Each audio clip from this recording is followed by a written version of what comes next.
Magluluto ako ng bagoong. Sinong may mangga dyan? Please, pakihagis na lang dito. Ayan na, umpisa na nating magluto.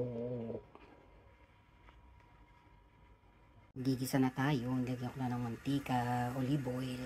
Yun ako yung sibuyas. Ayan siya. Ang bawang. Sinunod ko na ang kamatis.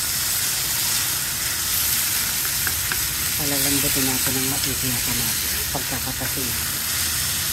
Ilagay na natin ang ating karne. Palalambutin natin siya. Ayan yung tsura niya. Konti pa ilalagay na natin yung bagoong. Dami na nakarami yung ano ko. Yung kamatis ko, pero masarap yan. So ayan na, nilagay na natin yung bagoong. Isang kutsara lang para hindi ganong maalat. Maulam natin ng maayos. Kakalat na lang natin siya. O diba? Parang ginisang kamatis to, hindi bagoong. Lagyan natin ng konting sugar.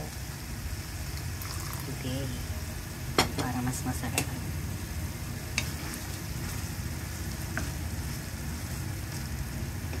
So ayan, luto na siya. Lipat natin sa isang magandang lagay. Ayan.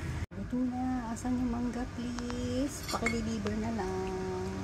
Ang yummy-yummy niya. Let's eat.